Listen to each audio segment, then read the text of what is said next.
78 taon ng paglilingkod sa pagbabalita. DZRH, subok na sa balita. DZRH, haligi ng katotohanan. DZRH, makabagong bayanihan. Serbisyong tapat sa iyo. DZRH. Miyembro ng KBP, kapisanan ng mga broadcaster ng Pilipinas.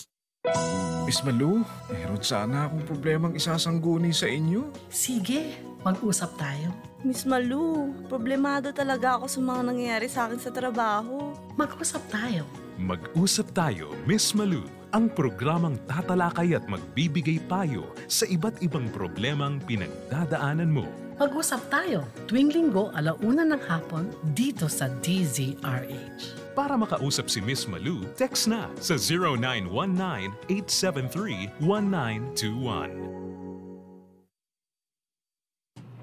Ang oras natin ay 1:00 ng hapon. Magandang hapon po sa inyong lahat. Ito po ang inyong lingkod, ang inyong life coach ng bayan, si Miss Malu Cervantes. At for 1 hour, magkakasama-sama ho tayo live tayo sa ating studio. Every Sunday lang po, no? 1 to 2 p.m. Dito po sa kauna-unahan na professional na life coaching on-air program for the masses. Ayan. At salamat ho sa inyong pagpatuloy at very loyal listening and viewing. Ang ating hong programa ay it's on its 4th year at nasa top rating on its time slot pa ho ang ayan dahil sa inyo, no? Okay, so DZRH ho sa ating AM dial, pero live streaming din ho tayo. Meron tayong live streaming. Kung gusto niyo ho, YouTube, pasok kayo sa YouTube. DZRH News Television.tv. Ayan. Pag pasok ko nyo ganyan, live streaming na ho ang makikita nyo ako sa studio. Now, kung gusto nyo naman ho FB, pwede rin. Pasok ko kayo sa facebook.com/DCRH News Television. Yan. Pagpasok nyo dyan, live streaming pa rin tayo. Now, ang paborito ho na pamamaraan ng aking mga kamag-anakan at kaibigan sa abroad, especially in the US, is via the internet. So, www.dzrhnews.com, click niyo ho yung RHTV. Yan ho ang ating live streaming. Doon naman ho, may mga akong tagapakinig sinasabi, mas type daw nila nagre-relax sa kanilang sofa. At sa malaking TV screen nila ako pinapanood kasi naka-cable sila. Okay, kung signal ho ang inyong provider, we are channel 18. Now, kung iba naman ho ang provider nyo, tanong na lang yun sa kanya kung sa kanila ang stasyon ng RHTV. But if you're in Zambales and your cable provider Zambales Hillsview Cable, we are on channel 40. Now, ang pinakagusto at pinakamadaling pamamaraan to get in touch with me para ipalam sa akin ang inyong mga opinion, ang inyong mga komento at magtanong din ay ang aking private hotline. Yan. So ito na ho ang numero, no? Sa 0919-873-1921. Ulitin ko ho, kung maaari lang ilagay niyo na ho sa direktoryo nyo. Na kasi pag minsan ang nagte-text kayo ngayon pero nasasagot ko Huwebes pa, Miyerkules pa, isasagutin ako ng who you, sino ka? Kasi wala lang pala ako sa direktoryo. Okay, para naman hindi ako makatanggap ng mga ganung mga text back. Lagay nyo na ho, Malu Cervantes.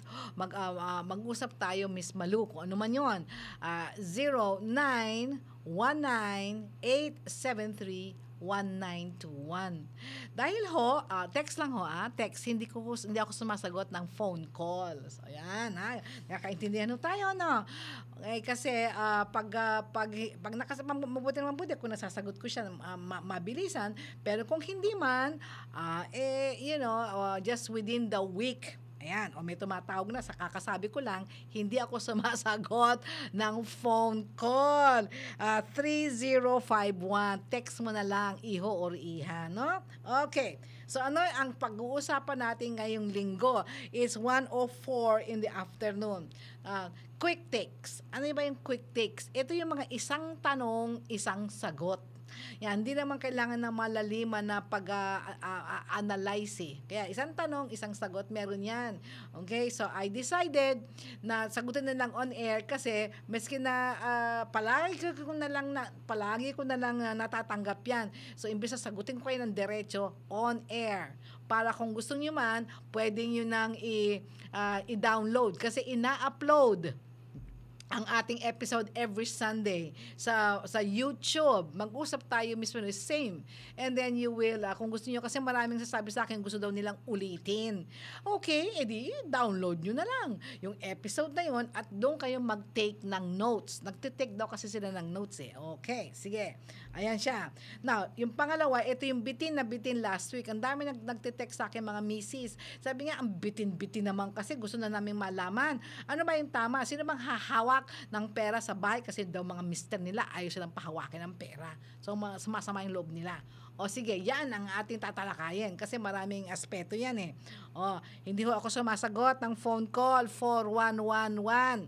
Okay, i-text nyo lang. Alright. At ito, sana meron tayong panahon kasi wala nang katapusang idulog sa akin ang problema ng pambababae ng kanilang mister. Week in, week out, hindi ko maintindihan tinalakay ko na to ng isang katutak na beses sa programa. I can understand baka naman ito mga bago. O sige, tatalakayin ko ng malalim. Sana magkaroon tayo ng oras kasi malalim ito. Okay? Tapos para pag may nagtanong sa akin, sasabihin ko na lang, pwede i-download mo yung episode ng July 30. Nandun lahat ng sagot ko at ang gagawin nyo kasi matindi na yon. So, kasi nakakarindi na eh. Kung yung asawa ko, ganyan ang bababae, kung ganyan naman palagi ang pag-uusapan natin na iniwan sila ng nagtaksin, etc. At linggo-linggo, magsasawa naman kaya wala ako matutulungan iba pang problema. Okay? So, ayan ho yan. Alright, it's 1:07 in the afternoon. Umpisahan na natin. Quick takes. Yung isang tanong, isang sagot. Pero of course, si Miss Malu hindi sasagutan na ng gano'n. Kailangan merong basihan. Kasi hindi lang ako nagsasalita na sa akin lang. Hindi ho pwede yun eh. Kailangan back up by science, by research, by psychology, para naman masabi ninyo na naging professional nga eh. Pare-pareho din pala yung yung sabi ng kapitbahay namin, ganun daw. Yung sabi ng kapitbahay nyo, baka namang experience niya, iba naman ang buhay nga sa buhay mo. Kung susundin mo yan, baka madisgrasya ka. Okay? So, ayan yan. Okay. Sabi nga, Miss Malu, bigyan mo naman ako ng mga, miskin na isang tip. Paano malalaman ang ugali ng isang boyfriend, girlfriend, para bago kami kasal, meron akong ideya. Ito, love ko, ilang beses na natin tinalakay ito sa program. But one tip, kaya. Okay. Ito ang latest research. Nagkaroon ng research, ha? Sabi ng research, the way a person treats restaurant staff reveals a lot about their character. That's the English statement. Sa Tagalog, simple-simple, kung paano daw pakitunguhan at i-handle ng isang tao ang mga serbidora sa restaurant, no? Waiters, waitresses, food attendants, whatever you call them, okay? Ay nagpapakita ng marami tungkol sa kanilang karakter. Ayan daw. Okay? So, kung BF, GF, kaibigan, whatever, ayan, be very sensitive. Ngayon, example, kung sila dissatisfied sa serbisyo, kumbaga napakatagal o kaya naman mali ang order na binigay sa iyo o kaya naman merong ipis or whatever o kaya naman yung nagserbisyo sa inyo medyo nakasimangot. Ayan. Ang tanong ko, ano ba ang reaction ng BF mo or GF mo? Sinisigawan ba nila? Minumura ba nila? Hinihiya ba nila? Nag-iskandalo ba sila? Nagsasalita ba sila ng masasakit na salita doon sa serbidora? Yan. Pag ganon, red flag na yon. Anong ibig sabihin ng red flag? Warning na kapag ganyan ang trato niya, mataas ang probabilidad, 99% of the time, ganun ka rin. Okay? At yung mga anak mo kanyang tatratuhin. Sasabihin mo, naku, siguro naman Miss Malo, hindi kasi girlfriend niya ako, boyfriend niya ako, tsaka asawa niya ako. Ito naman hindi niya kakilala. Hay, nako, I will tell you, psychology tells you, walang pagbabago kasi karakter na nila yon. Kaya kailangan yan, tawag dyan red flag, warningan ka na ng ganito. Baka sa'yo, pag matagal na kayong kasal, hindi lang mura, baka may kasamang sipa pa. Okay? So, eto, yung karagdagan. Ano ba ang tama na gagawin ninyo kapag kayo, siyempre kayo naman ang nagbabayad sa restaurant. You are that, kung tawagin, guest. Diba? Tapos ganito ang serbisyo na natanggap nyo. Ano ba ang tama?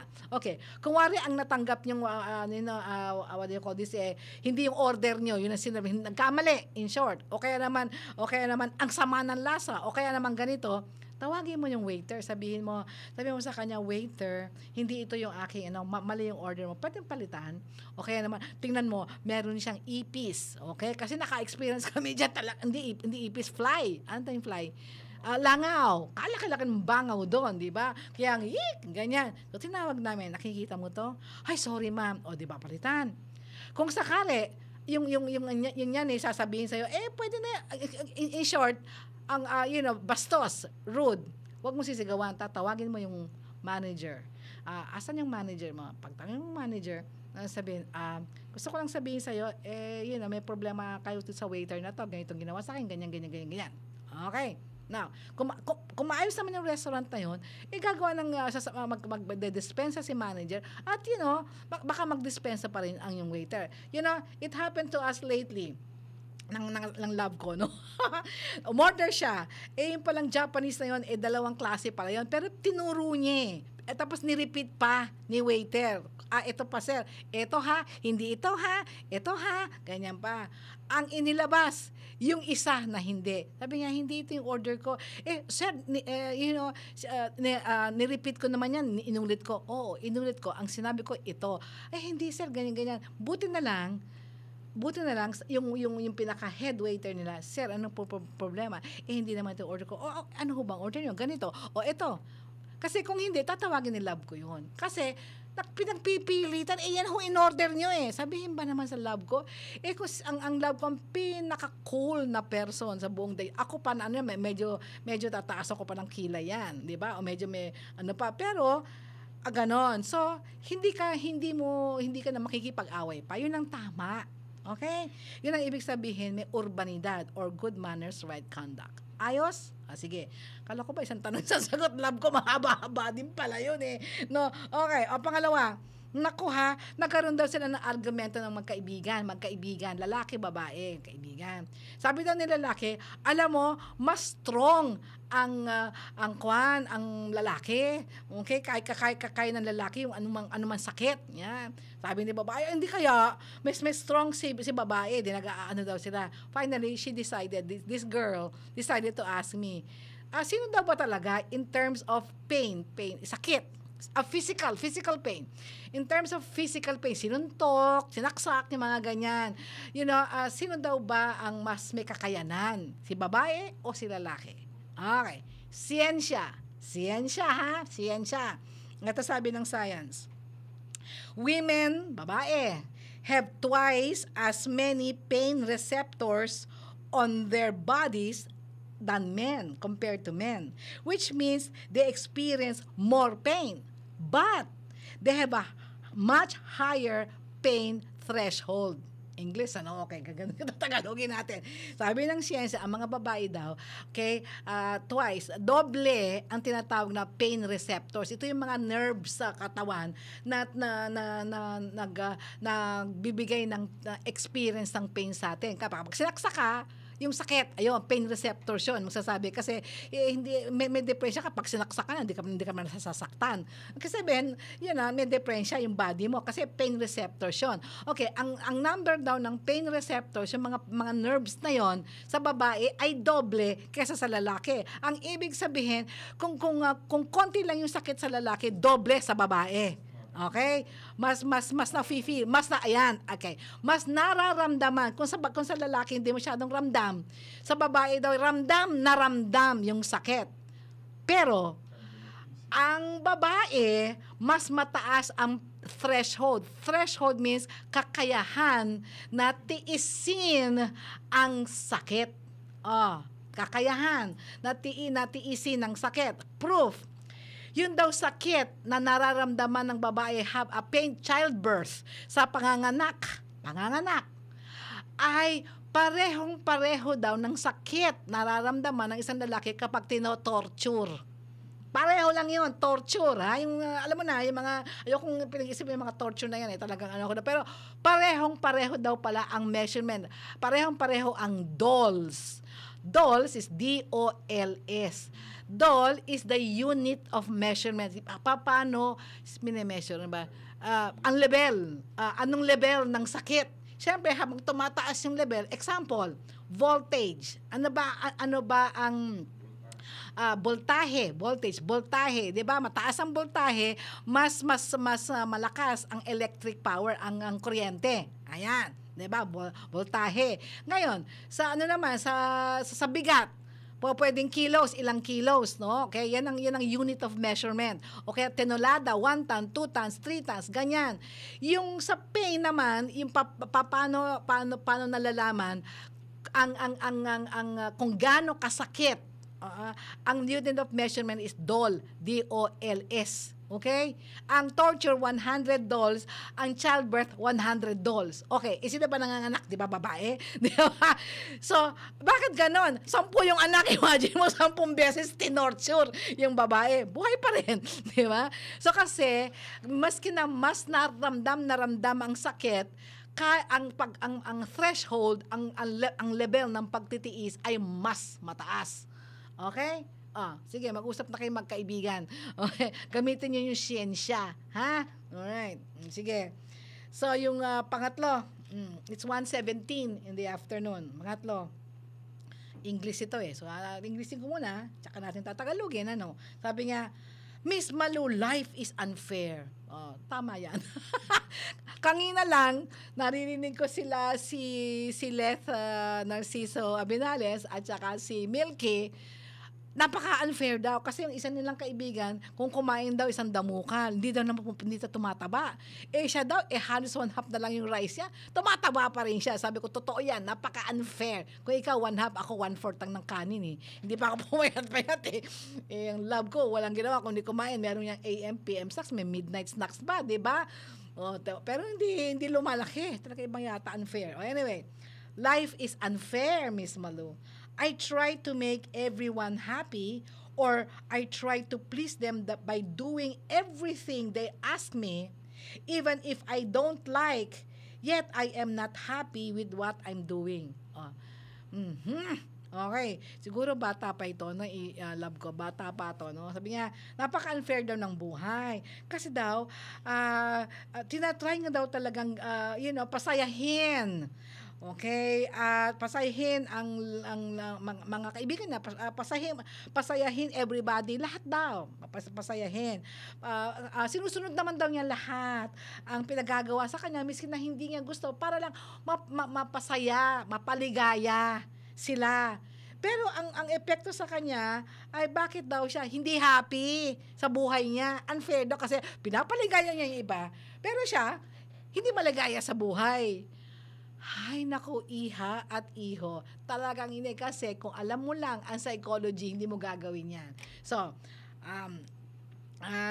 okay, let me read to you what the psychological research have found out for many years. At ito yung sinasabi ko na linggo-linggo na lang. Okay, uulitin natin. People who try to keep everyone happy often end up feeling the loneliest. Ay sabihin, ang mga tao na ginagawa lahat ng pamamaraan para bigyan ng kaligayahan, ang lahat ng tao ay sila pa ang pinaka-lonely. Anong lonely? Pinaka-malungkot. Okay. Paano kung nagpapabigay ka ng liligaya? Ikaw naman na nagiging pinakamalungkot. That is research. Ang tanong is, why? Para kasi kung sasabihin ko lang sa'yo, ganitong gawin nyo, at hindi nyo alam kung bakit, ulitin ninyo. Hindi na tayo matututo. Kaya binibigyan ko kayo ng bakit, why. Alright, dahilan.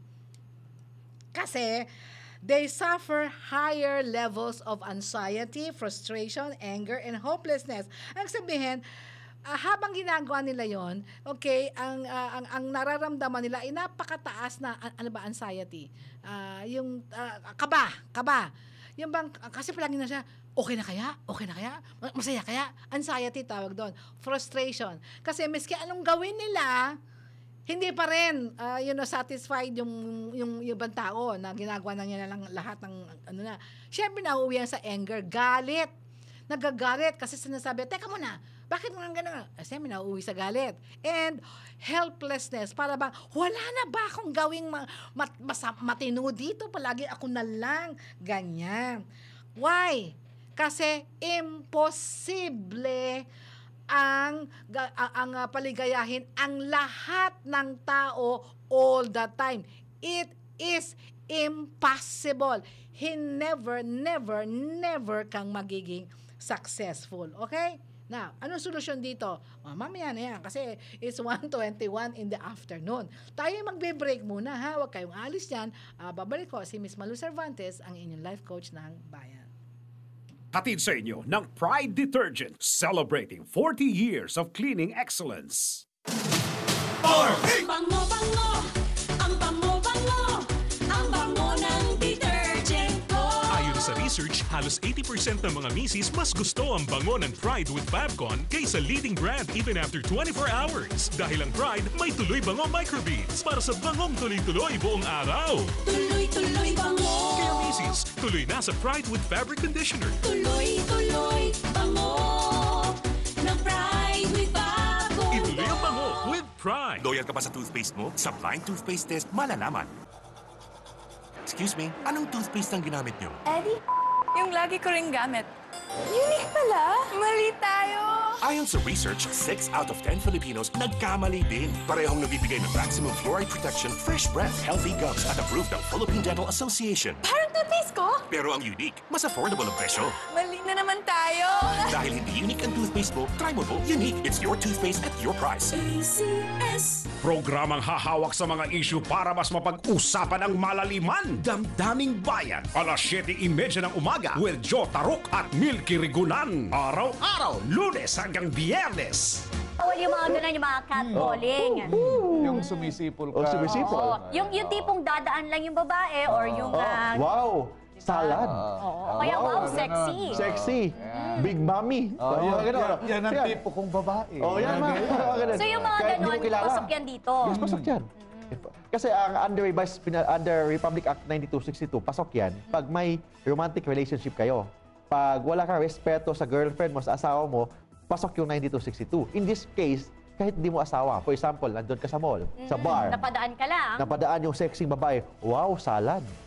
Paano magiging salad ng babae? Ganda kain ba yan? Ha? Wow, sexy. Pag bading naman, wow, ang asong ulo, mga ganon. Or mukhang aso, or may term pa na kabayong bading. May kanta yun. Yes, Ginawa pang kanta. Ginawa pang kanta. So it means that is already a violation ng dignity ng isang tao. Kakampi mo ang batas kung may alam ka sa batas. Legal Minds sa DZRH News Television. Lunes hanggang Biyernes, alas 11 ng gabi.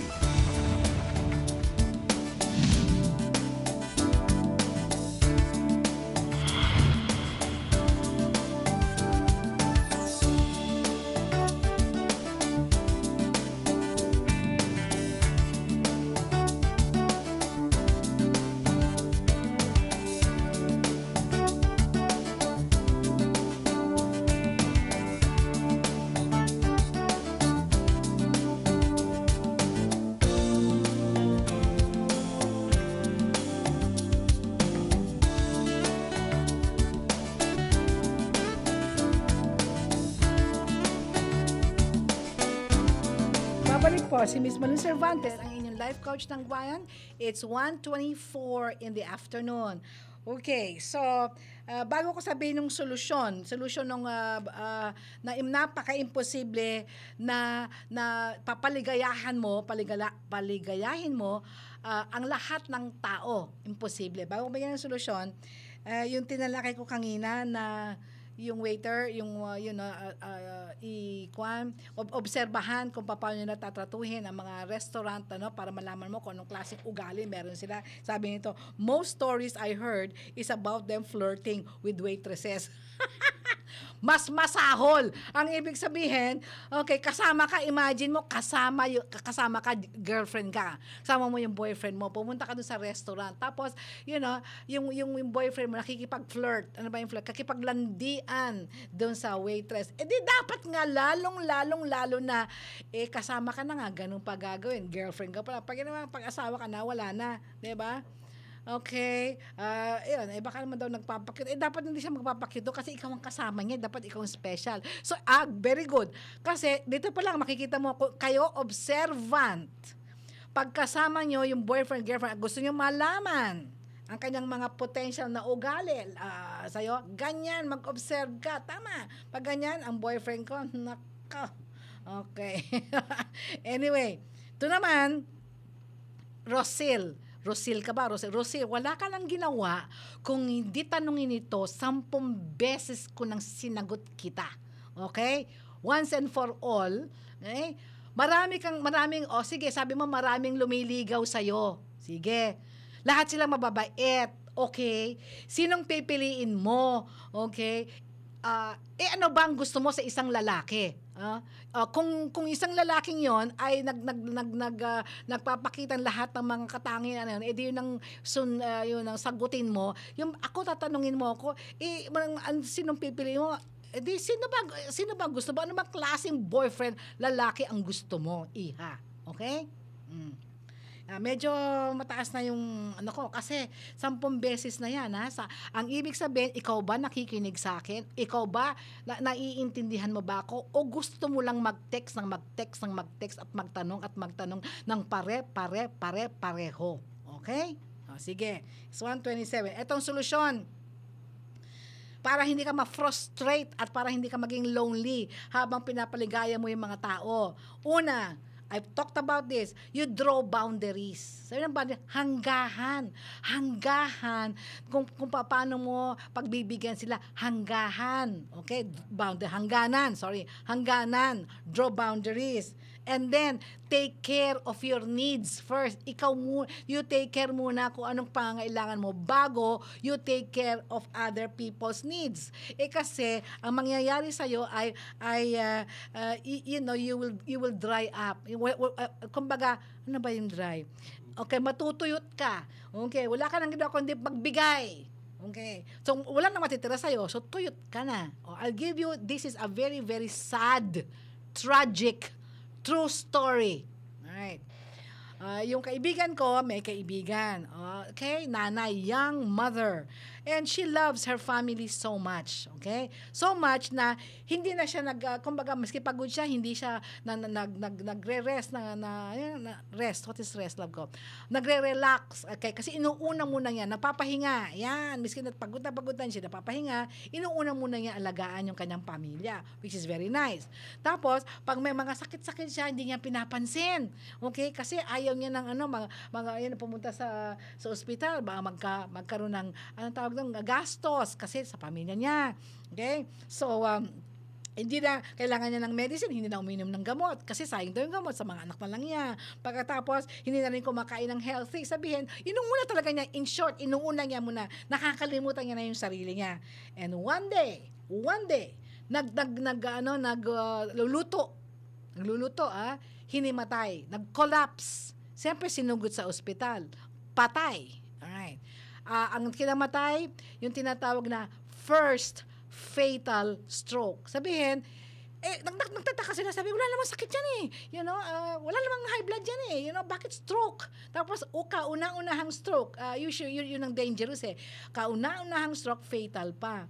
Why? Hindi naman nagpapatingin siya Hindi naman alam, kasi sabi, hindi naman daw may sakit, hindi, So, First stroke, collapsed, dead. Now, she left 3 young children and a husband. So, sino mag-aalaga? Doon kanyang mga minamahal na anak. Diba?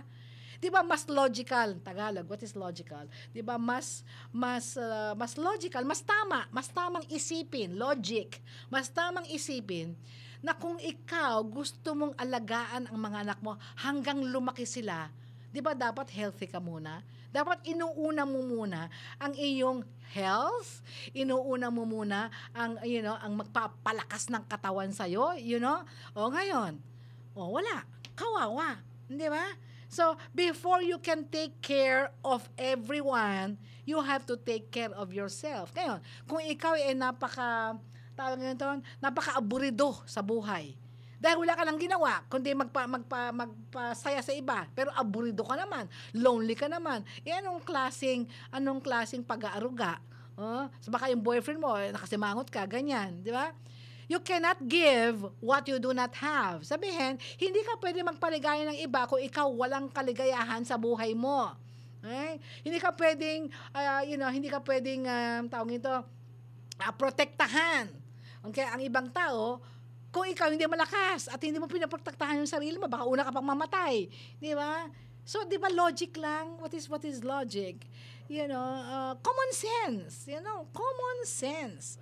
Okay. Di ba? Sige, it's 1:31. Yan. One tip. Okay. So, ito, makinig carousel. Okay. One tip to choose the right man or woman to marry. Love ko. Bigyan ko daw siya ng isang tip. Okay. Sino ba dapat the right man or woman na pwede nilang pakasalan? Okay? Sige, katakot-takot na tip. Sige na nga. Sige, research. English muna kasi nahihirapan ako eh. Research shows that marrying someone who have become a best friend eliminates the risk of divorce by more than 70%, and this marriage is more likely to last a lifetime. Okay. In simple Tagalog. Natin. Kung ang mag-BF daw at mag-GF ay naging mabuting magkaibigan muna bago mag-steady at bago magpakasal, 70% ng probabilidad na ito ay hindi maghihiwalay. Ang taas nun na 70% ng probabilidad na hindi sila maghihiwalay. At tatagal ng habang buhay ang kanilang pagsasama. Yun ang ibig sabihin nun. Uulitin ko. Okay. So, kung ang mag-BF at GF ay naging mabuting magkaibigan muna, bago sila ay nag-steady. Okay, nag-steady. At lalong bago sila magpakasal. 70% ay na probabilidad na sila ay hindi maghihiwalay. Ayan. At yung pagsasama nila ay tatagal habang buhay. Yan ang sabi ng research. Okay? So, reason, bakit nga ba? Ba't ganon? Ba't ang taas ang probabilidad? Kasi maraming aspeto na nagtutugma sila. Kasi nagkakakilanlan. Diba? Nagkakakilala sila. Pagkatapos, nagiging friend. So, wala nang mga takipan pa. Diba? Yung mga, lahat ng kung sino sila, kung anong tunay na pagkatao nila, pinapakita nila. Kasi kaibigan eh. Diba? Hindi nagbabalat kayo. Ayan. So, sa maraming aspeto na nakikilala nila at wala nang kahiyaan at ang nun is ito, they like each other at the same time as love each other. Okay? Very clear ito, importante ito. Sabi nga, di ba pareho yung Miss Malu? I like him, therefore I love him. No. Okay, hindi po yon. Pareho. Kasi may mga mag-asawa dyan sinasabi, mahal ko naman talaga Miss Malu, kaya nabubuisit talaga ako eh. yun ang ibig sabihin, mahal ko kaya ako nga pinakasalan, mahal ko kasi ganyan-ganyan. Pero, medyo naiirita ako sa kanya. You love your spouse, pero you don't like your spouse. Hindi, kailangan like mo muna. Gusto mo siya, like mo siya, tapos mahal mo siya. Kasi mas mapapagpasensyahan mo siya. Kung yung kamukha nun, mahal ko siya, Miss Malu, ayoko naman siyang hiwalayan Pero awak kami ng away kasi nabubusit ako pag nakikita ko mukha niya Hello! Hindi tatagal ang pagsasama nyo, so you have to like each other before you can love each other. Kaya tama ang research, hindi ba? So, tama my love is always bakit pa girlfriend at boyfriend ka kita hinahanap? Hindi ba pwede magkaibigan muna kayo para magkaroon kayo magkakakilala?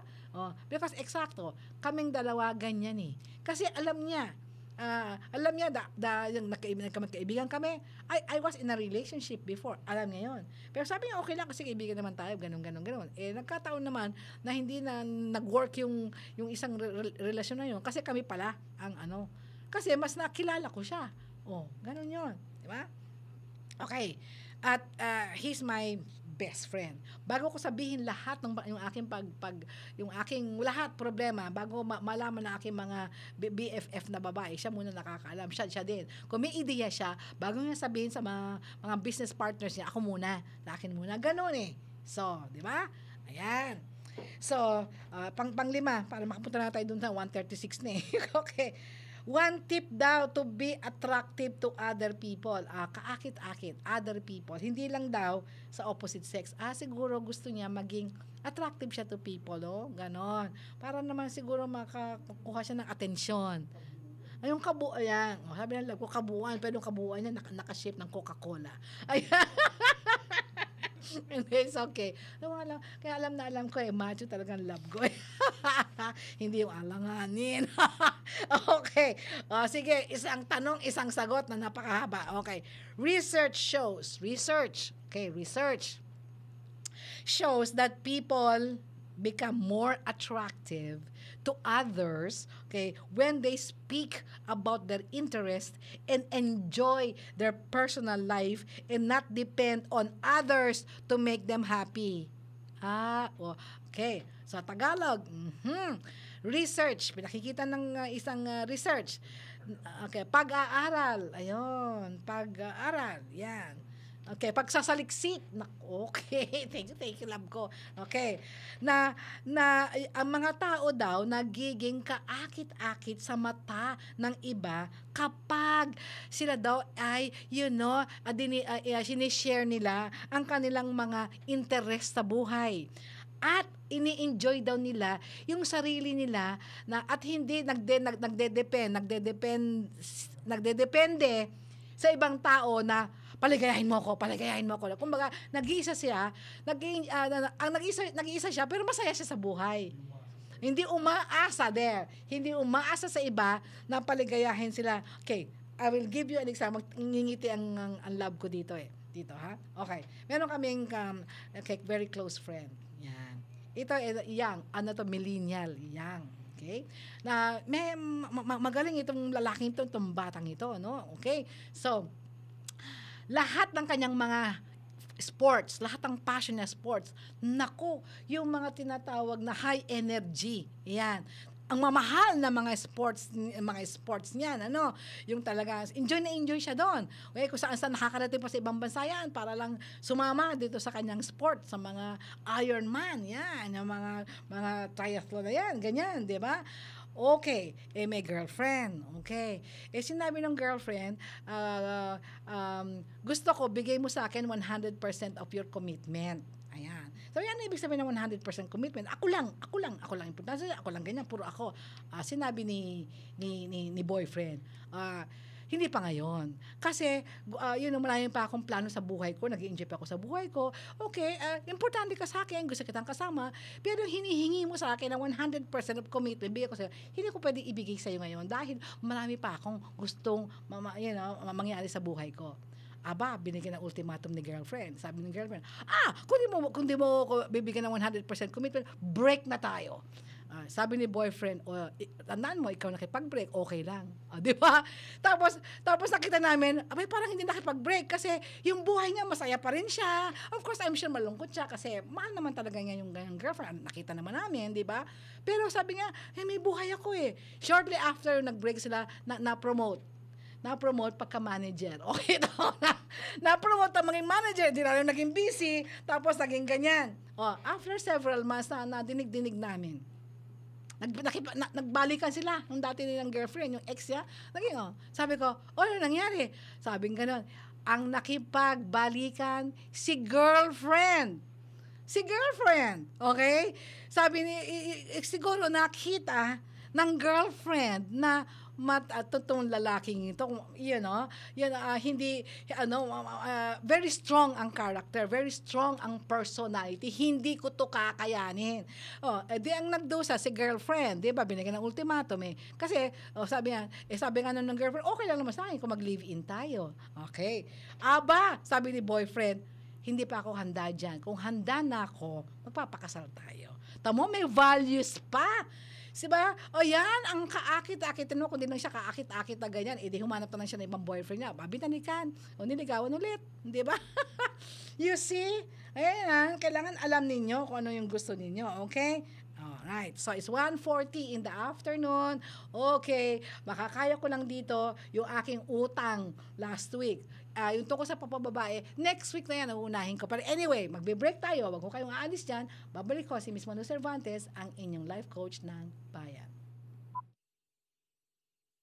Di biro maging nurse, dapat marunong sa sakit at marunong ding mag-alaga. Yun bang may malasakit? Kaya pagdating sa bath soap, hanap ko, tulad ko, lalo't may pamilya ako. Kaya ang gamit ko, Shield Bath Soap. Galit ito sa sakit na dulot ng germs. May antibacterial na pareho ng sa leading brand. At may malasakit sa skin dahil may Shea Butter Moisturizer. May malasakit din sa budget dahil super affordable. Kaya naman recommended ito ng Philippine Nurses Association. Shield, galit sa sakit, may malasakit. ACS. Ang bango-bango, ang bango-bango, ang bango ng detergent ko. Ayon sa research, halos 80% ng mga misis mas gusto ang bango ng Pride with Fabcon kaysa leading brand even after 24 hours. Dahil ang Pride may tuloy bango microbeads para sa bangong tuloy-tuloy buong araw. Tuloy-tuloy bango. Kaya misis, tuloy na sa Pride with Fabric Conditioner. Tuloy-tuloy bango ng Pride with Fabcon. Ituloy ang bango with Pride.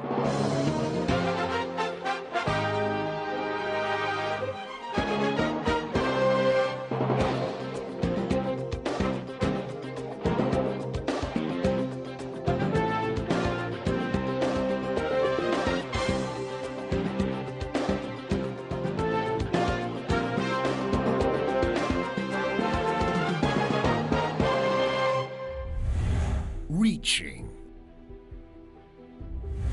informing, entertaining, engaging the Filipinos whenever, wherever.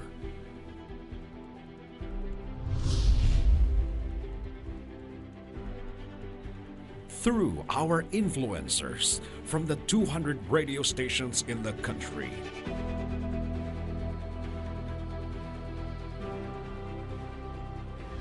On air,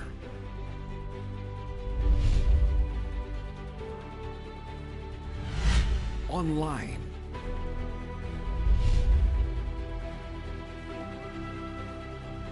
and on grounds.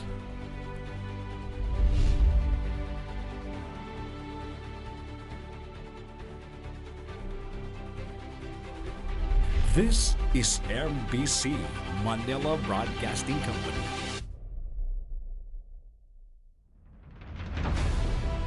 Nationwidest,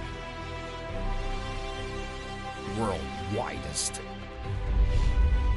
and net-widest. Giving the right news, providing the right service, and attached through engagement.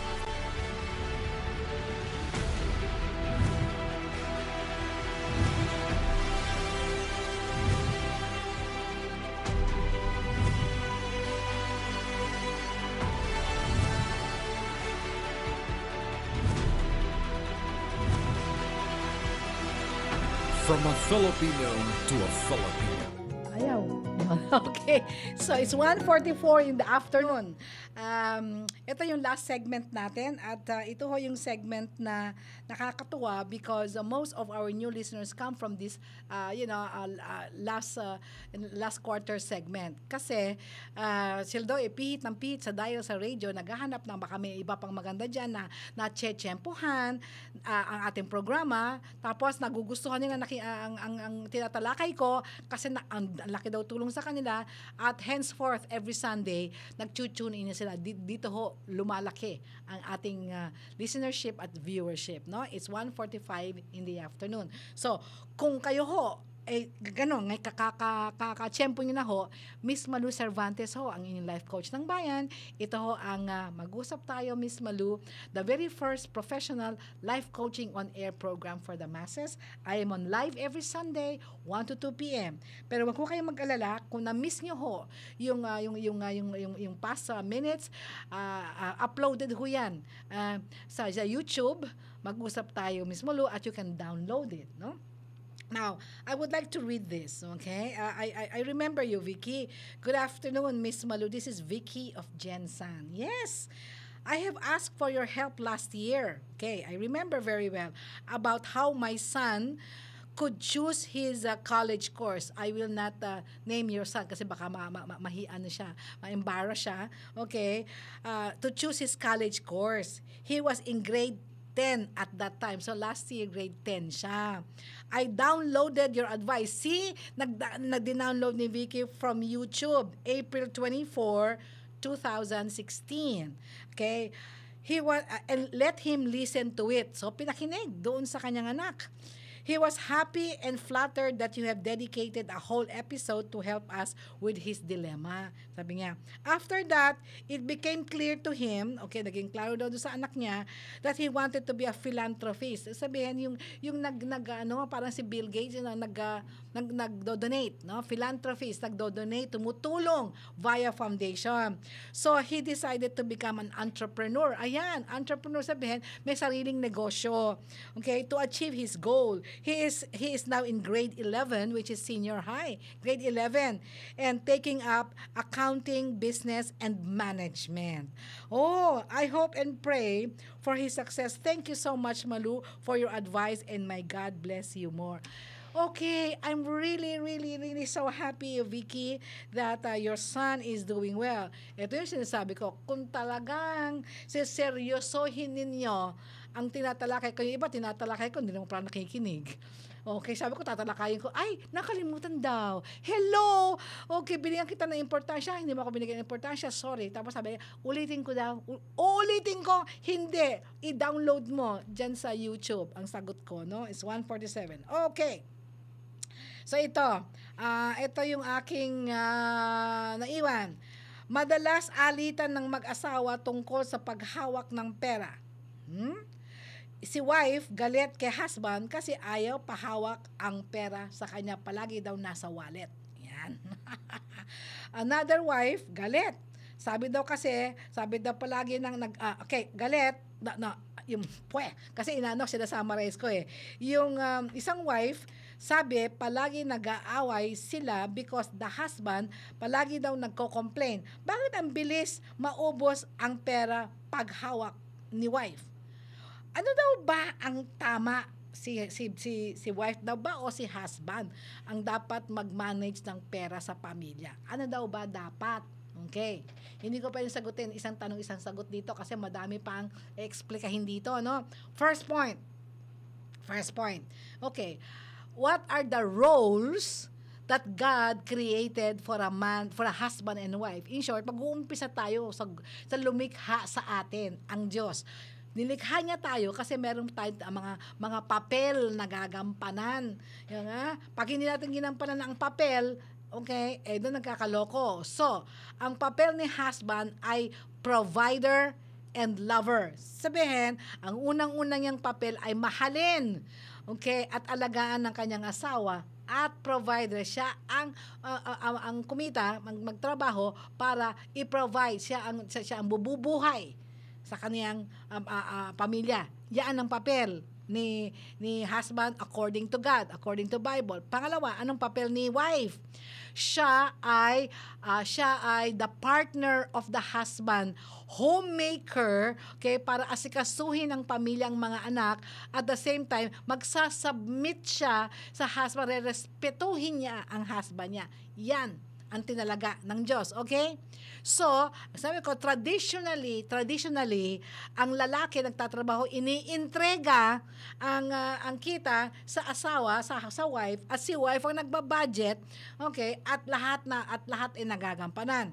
Okay? Now, kung magaling sa budgeting at maghawak ng pera at maayos na babae si wife, walang problema. Okay? Now, may problema kapag waldas at hindi alam mag-manage. Imbis na i-budget ay siya sa tong eats ginagasos, di ba? O yan, patay ka diyan. Okay.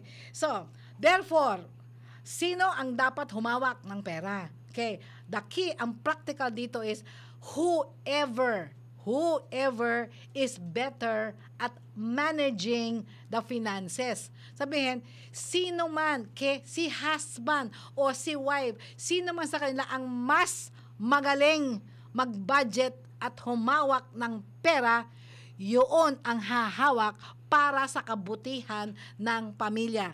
I can give you a very good example, mommy at daddy ko. Lumaki ako, kami dalawa ng sister ko.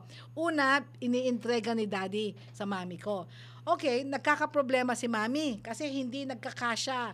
Finally, I think after 6 months na nga o 1 year, sinabi, daddy, kasi ang tawag ni mami ko sa daddy ko, daddy, hindi darling, hindi love ko, for whatever reason. Sabi nga, daddy, please, hindi ko kayang mag-budget. Ayoko na.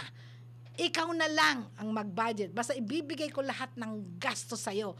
Okay, ikaw ang mag-iintindi dyan. Ganon. Sabi ng dati ko, sige, ganito ang usapan natin. Lahat ng gastos sa bahay at lahat sa pag-aaral ng mga anak, sagot ko. Yung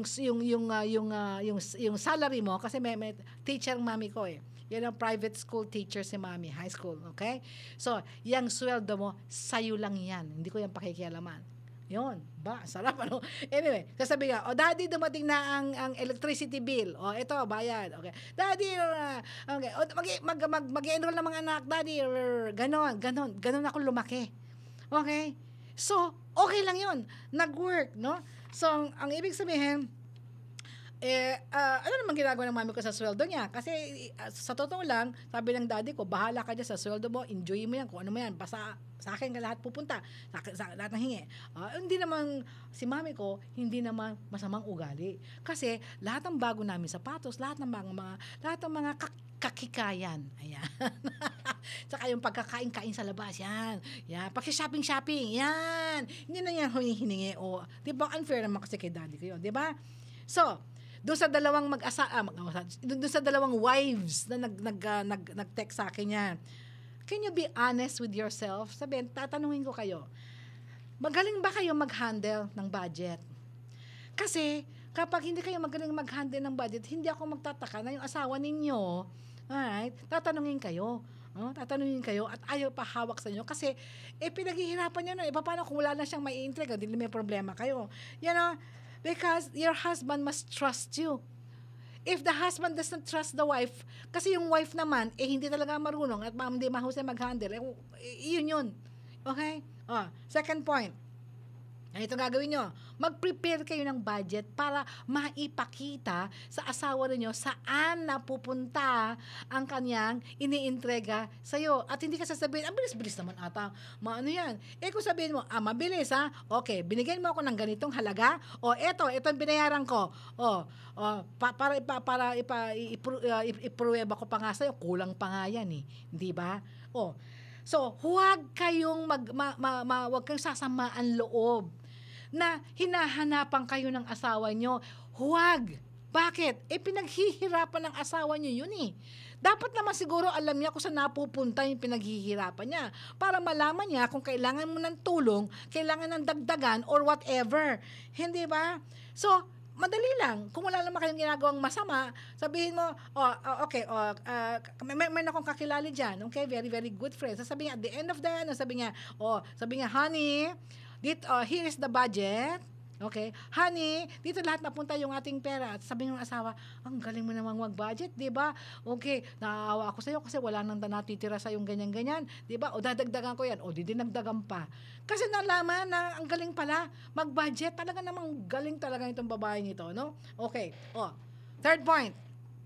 Dito tayo magkakaproblema. Sa yung iba ito, Miss Malu, ultimong pagbili ba ng makeup ko tsaka underwear, hihingin ko pa? Nakakahiya naman yun. Ultimo bang panty ko at bra ko? Yan. Ultimong stockings ko, hihingin ko pa sa asawa ko. Diba? Now, kapag yun ay dinamdam ninyo at kayo nahihiya, may problema kayo sa humility. Ayan. Kasi dapat kayo, marunong kayong maglambing at maging humble kayo. Okay? Kung normal na lalaki ang inyong asawa at siya'y maayos at siya'y makadiyos, ito yung sasabihin ko sa inyo. Napakasarap ng pakinamdam because men tell me this, husbands, godly husbands tell me this, that they feel so good and they love it so much if they are able to make their wives happy and provide for their needs. Tuwang-tuwa sila kapag sinasabi sa kanilang asawa nila, you know, may magandang damit doon, sale. Sasabihin na sabi, di sige, bilhin mo na. Tapos pag uwi daw sa kanila, okay ang damit na yan, sale ito. Tuwang-tuwa daw yung mga husbands nila. Because normal at godly ang mga lalaki. Pag may problema yung lalaki, wala talagang magagawa dyan. Kasi normal husbands, normal men love, okay, to provide for their wives. All the wives have to, lambing. Sasabihin mo, ayoko maglambing. Pride yun. O di magdusa ka kasi proud ka pala eh.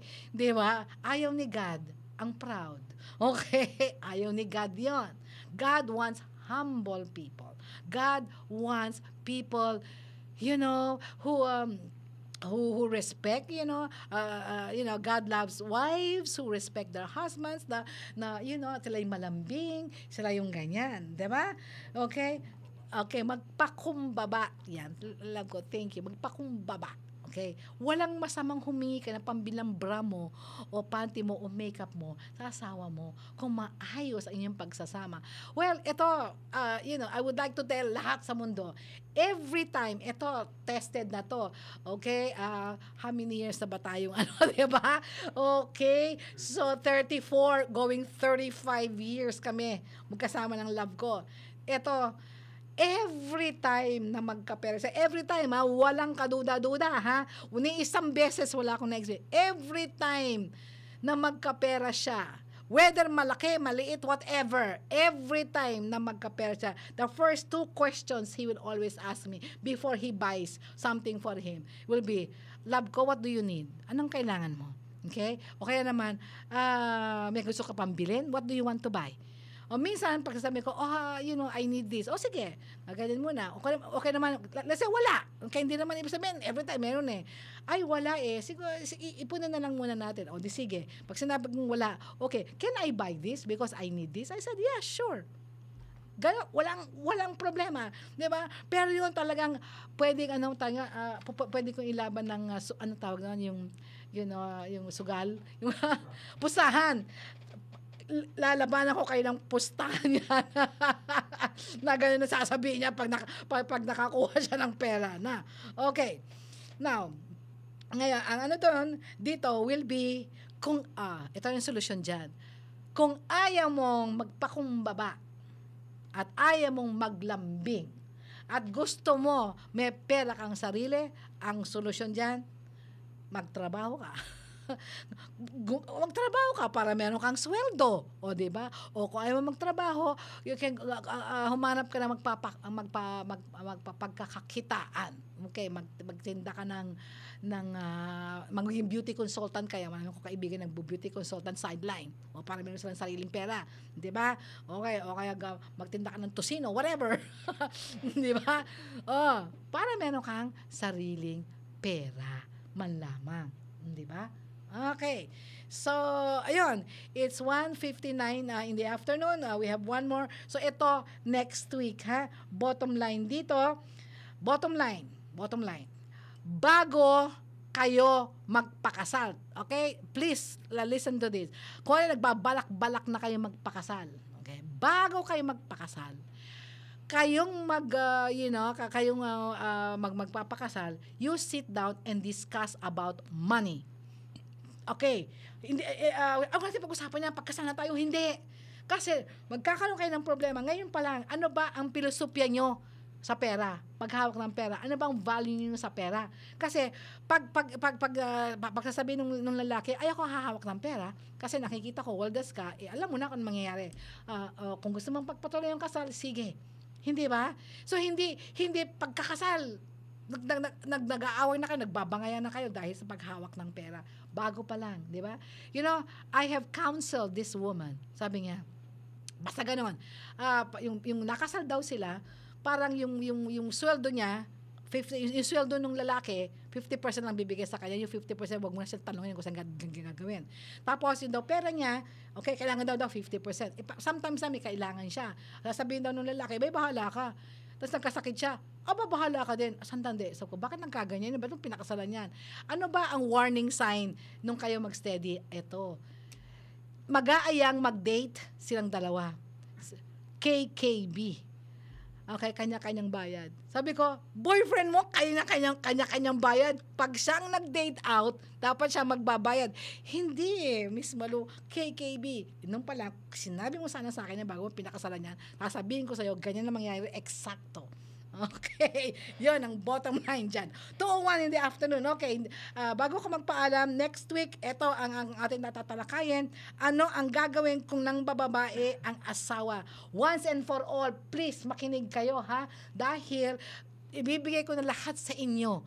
Okay? Ang dapat yung gawin. Kaya ito siguro one segment ito. Ito lang ang didiscussing natin. Okay? So, life is what you make it. Meaning, kayo ang gagawa. Okay, kayo ang magsasabi saan tatakbo ang buhay ninyo. Okay, kung gusto niyo maayos. Kung hindi niyo maayos, ganun din. Okay, you want it happy, you can make it happy. If you want it sad, you can make it sad. Okay? Alam ko may problema, but life is beautiful. So, bago ako magpaalam, papasalamat ako kay Ray, yan, sa tech booth, saka si Rene, yan, at saka doon sa taas, ayan, si Ariel. Salamat, Ariel, ha? Ang bilis-bilis ng upload mo. Thank you so much for your help. Okay? So, it's 2:02 in the afternoon. Namamaalam na po si Miss Malu Cervantes, ang yung life coach ng bayan. At sa susunod na linggo ho, ang nakakalimutan, 1 to 2, mag-usap tayo, Miss Malu. Maraming salamat po sa inyong lahat. Hatid sa inyo ng Pride Detergent, celebrating 40 years of cleaning excellence. Lumalabas ang aming galing-galing paghaharap sa matinding hugasin. Tanggal ang sebo, tanggal bakterya, tanggaling, Smart Dishwashing. Parami ng